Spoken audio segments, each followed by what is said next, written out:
15 na member siya.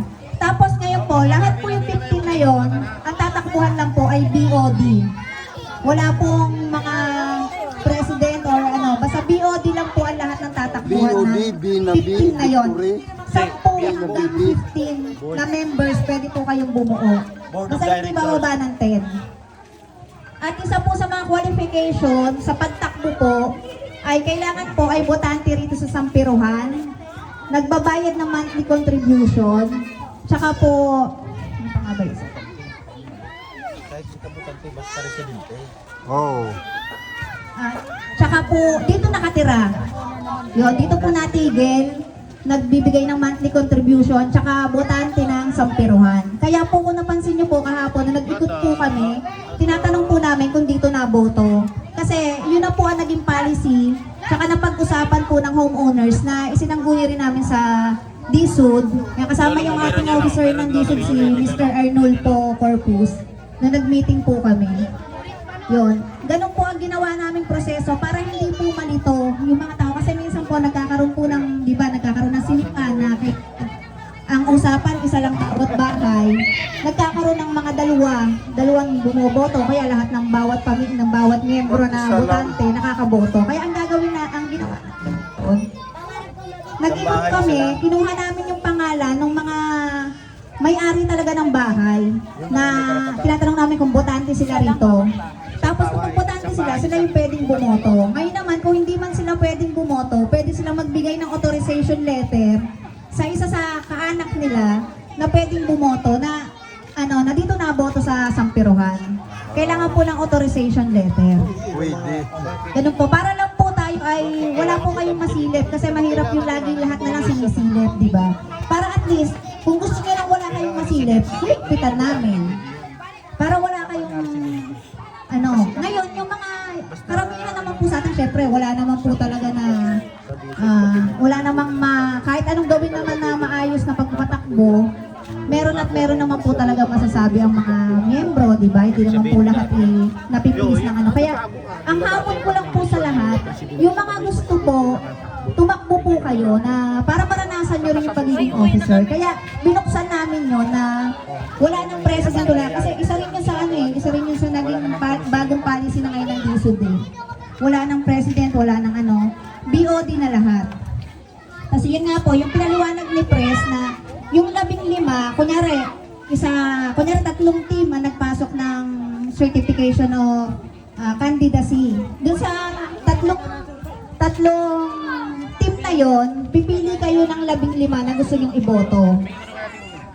Tapos dun sa 15, halo-halo yung kung gusto nyong halo-halong team, kung gusto nyo naman ng isang team lang ay iboboto nyo, walang problema. Basta 15 ang iboboto nyo. Dun sa 15 yon, yun yung pinapaliwanag ni Pres na yung 15 na may pinakamataas na boto. Kasi kung 3 team nyo, magiging 45 yung natakbo. Yung 15 na may pinakamataas na boto, sila yung automatic na officers. Officers pa lang po yun. Tapos, doon po sa 15 yun, yung pinakamataas yung sa 15 pumasok na yun, sila naman yung magbobotohan. Sila naman lang kasama ang ELICOM na kukuhanin, tsaka ang mga DSUD na sila ang magbobotohan para kung sino sa kanila ang gusto nilang maging presidente. Ganun po. Tapos yung president na yun, siya na yung mag-a-appoint. Tama ba, Pres? Siya yung mag-a-appoint kung sino yung magiging vice niya, secretary, treasurer, saka auditor. Tapos yung 10 na natira, sila na yung BOD, sila na yung sergeant at arms, saka yung PRO. Ganun po. Ngayon po, kaya po kami nagpamitin yan para ipaalam sa inyo yung process na bagong ganun na process kasi nasanay po tayo na ang botohan natin ay iboboto ay president at vice president. Para lang po aware kayo kasi nga po na nag-meeting kami kasama ang DSUD, yun na po inilahat sa amin. Tapos ngayon po, simula po bukas, pwede na po mag-file yung mga nakabuo na ng 15. Pwede na po kayo mag-file simula bukas. At yun, meron pong papel na kukunin mula sa amin. Sa akin po, sa akin yung po kukunin yung papel ng Certificate of Candidacy. Tapos po, Yun po hanggang katapusan. Katapusan ngayon, doon lang pwedeng mag-file. Hanggang 30 lang. Pag natapos na ito, wala na, gusto niya tumakbo, wala na po, tapos na po yung ano. Kasi bibigyan natin ng 1 week yung mga na, para umikot-ikot sila, magpa-program sila ng gusto nilang kung ano man yung plano nila sa pagtakbo nila, kung ano man yung agenda nila, ganun, para malaman nyo rin po. 1 week lang po ibibigyan natin para fresh pa sa mind nyo kung ano yung mga ilalahad nila. Tapos po, yun nga po, pagkatapos po nun, April 6, araw na po ng botohan natin, kailangan nyo pong dalhin yung ID po, voter's ID. Nakatunayan na dito kayo sa sampiruhan na boto. Yung po yung pinaka-ano natin. Kung hindi man po kayo makakaboto, magpadala po kayo ng yun nga po, authorization para sa kung sino man yung pagbobotohin nyo na representative. Alis naman si Umara. Sa day po ng election natin, 8 o'clock, 3 o'clock po yung binigay namin na time. Kaya ano po yun, linggo po yun, kaya karamihan yung iba nagsisimba ng umaga, pagdating ng hapon, naandito na rin po. Tapos po,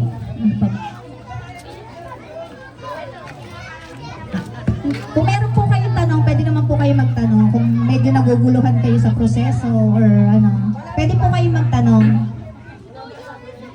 Tanong po, magtanong kayo. Open forum. Para alam ninyo kung ano ang tinatakbo.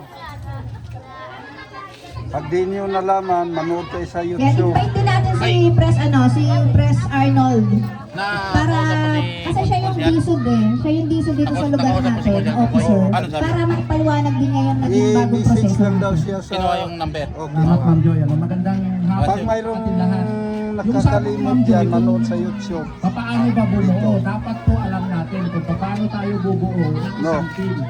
Dapat nagtanong kayo, magtatanong kayo kung ba hindi kami makabuo ng 15 na tao, yung ba ay tatanggapin ba kung hindi kami makabuo. Dapat po tinatanong natin yon. Kasi po, lahat po ng policy ngayon sa mga huwa, binago na po ng DSUD. Dati po, pag nag-i-election tayo, presidente lang at saka vice president lang po ang binubuto natin. Ngayon, hindi na po. At saka 2 years, yung valid po na panunungkulan. Mag-i-election na mag-i-election after ng 2 years. Yun ang bisita natin. Ngayon, Maupirahan ikaw niya. yung nakaupo ko Talaga natulog din niya. Yun, sabi nga niya, taga-bukal pala yun. Susunod na eleksyon. Anak yun ng dating hit ng ano. After po noon, alimbawa po, Sentro. nanalo po ulit Si Ma'am yung Loida. kasalukuyan Anak na yun. presidente na Mayaman Yung pala hit ng yun. sentro niya sa 4 City years Hall. na po ang Dating magiging hit yung valid ng resign kanyang pagbuto. Yun po yun. Anak yun. Buti napunta, no? Hindi, in-invite talaga namin.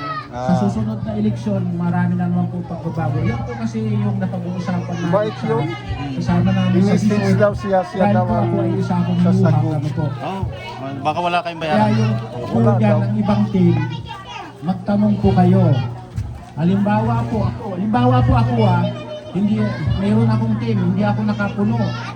Ilan ba yung qualified lang na pwede kong dalain? Halimbawa kung hindi ako nakapuno ng 15, eh si Ma'am Joy na po yung sasagot nun. Press, sasagot. Para sa akin siguro yun, kahit po si Madam, Ma'am, gustong-gusto niya makuha sa vlog eh. kasi Aling Bibi. lahat po yan kukunin natin, hindi na natin kayang buhay mo 15. Kalagay ko naman siguro 5 pataas pwede. Siguro yun sa akin lang po 5 pataas. Kaya nga yun sa'yo para sa'yo. Maraming salamat. Ano yun? So, pwede pong kahit 5 lang po ang group nyo, pwede ho kayong tumakbo sa, sa BOD po. Kahit 5 lang ho. Only Rehina pastry lang po. Hindi po kasali. Rehina lang po, Rehina. Rehina drink. Ito lang po yun sa atin. Kasi iba naman po ang ano nila ng pamamahay. So, kung sino pong gusto magtanong, pwede naman po. Hindi po po, hindi. 5 po. 5 po. hanggang 5 na po, pwede ho.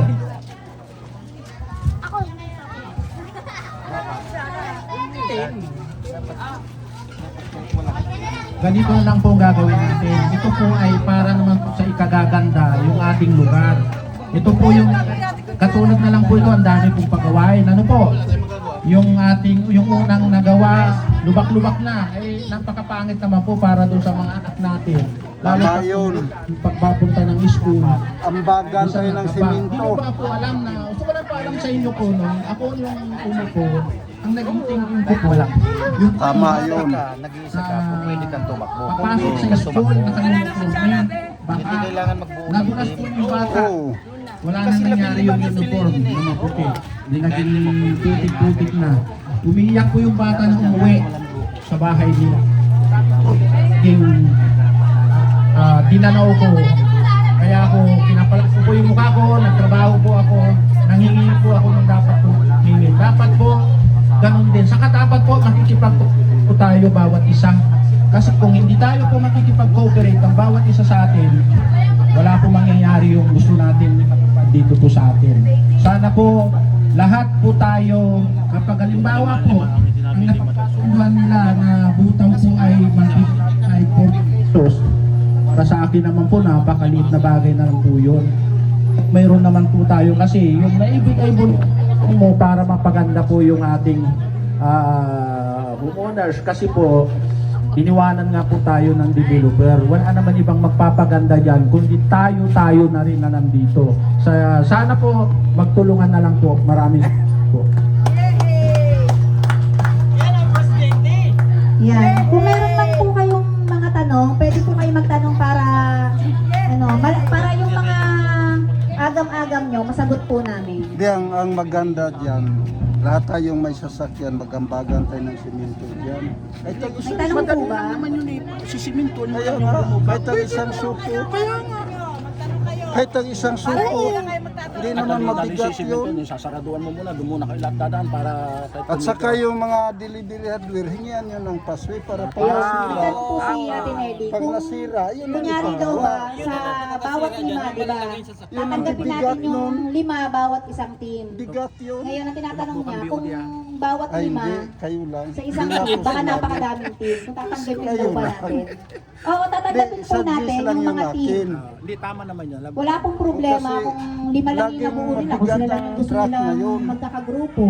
Kasi pagdating naman sa botohan niyan, mapubuo pa rin naman yung 15 yun eh. Tama. Kasi Hindi naman matik mabigat yun, yung matik. isang suko. Yung 15, kahit isang 5 lang sila, bahay. matik. 15 pa rin ang kukunin natin. Hihingihan kita ng 2 supot. Ipapasimento. Kaya kahit gaano karami, kahit pero 5 lang ha, 5 pataas na. Isang bahay. Kasi nung una na pagkasundoan namin 10. Yung may sasakyan lang. Baka nga walang mabuong Sasakyan. 10. Hindi na natin Pwede na rin siguro ang 5. Basta Tayo ng ano, tapos hihingi rin tayo ng... basta kailangan lang yung qualifications na hinihingi natin. Pasok sila dun sa mga Isang qualifications. sakong graba. Di, ang bilis lang. Yun po, baka may iba pa po kayong tanong. Ay, ikaw, hindi ka man nadaan dyan. Pero pag ikaw ang presidente, ikaw. Ako, this is more like a suggestion para sa akin. Kasi, 'di ba, ano bang agenda mismo ng meeting na to? Is it para mapalinaw kung ano yung mga officers na tatakbo? Allowed ba yung mga officers ngayon na tumakbo pa rin sa election, upcoming election? And if ever allow sila, at may kasasabi niyo, 'di ba, bubuo ng mga party list. Yun kasi yung tawag sa team, mga party list. So if ever na 5, may mga madaming mabuong party list, sabihin natin 5. And magme-mix na yun lahat. Yung old officers at saka yung mga tumakbong new officers. And if magme-mix na yun sila, makakabuo na sila ng 15. Let's say sa lahat ng mga party list, mas maganda na bawat isasama din sa criteria ng certificate of candidacy na meron na sila yung ilalahad agad na agenda or plan or propaganda. Kasi para mas malinaw yon, every party list merong plan, propaganda, na which is yun yung hold ng mga tao na kung ano yung paniniwalaan nila. For example, yung first team, ang agenda niya is para sa kalikasan, yung second team is para naman sa health and welfare ng mga tao. So at least malinaw sa mga tao kung ano yung pagsasama-samahin nila, kasi 'di ba pwede namang may isang tao lang nabubunutin sila doon sa isang team, tapos doon sa isang team may isa rin silang bubunutin. So yung mga ideas magmi-mix up na para pag sa sa mga susunod na mahahalal na officers, malinaw sa kanila kung saan yung patutuhong direksyon ng bawat officers na nandito sa atin. And Ang bans, may bibigay. mas maganda yung mabubuo nilang plano for the future. Yun lang yung para sa akin. Salamat sa ako, ang sabi mo magbuo ng party bawat may kanya-kanya na lang diskarte yan sa bawat grupo o bawat participant na mag-apply sa ila kandidacy. Ila na yung diskarte bawat grupo. Ganito lang po yung paliwanag dyan. Kasi bawat team sa atin, kapag nakapag-file na ng candidacy, kasi hanggang 30 nga lang tayo yung pag-file natin. So, mga gusto mo? magpapag-meeting ulit para sa lahat ng mga pasok na team. Doon nila ilalahad kung ano man yung mga agenda nila. Kasi Mga kung sarili magpapasa to, sila ng naku, agenda sa amin, kasi kami lang makakabasa ng officers lang, di ba? Kaya kailangan magpapamiting tayong lahatan ulit. Bawat isang team na representative, pagsasalitain natin sila. Ganon. Kasi hindi rin kahit naman ang agenda nila yung isa health, yung isa sa kalikasan, ganon. Hindi rin naman natin masasabi na sila yung pipiliin. Taong bayan pa rin ng mga Doña Rihina, sila pa rin ang pipili. Kaya kahit pa yan ang agenda mo, pares kayo ng agenda, kung kayo dalawa ang nanalo sa pinakamataas dun sa pasok sa 15, wala tayong magagawa. Pares kayong pasok. Ganun lang yun. Kaya, yung team natin na bawat magpo-file ng candidacy, kahit ilan kayo, hanggang 30 lang yung pag-file natin. Pagdating ng April 1, magpapamiting ulit tayo. Ipapakilala natin lahat ng team. Tapos, pagpapakilala natin yung team, doon nila ilalahad yung kung ano man yung agenda na gusto nilang gawin. Kasi,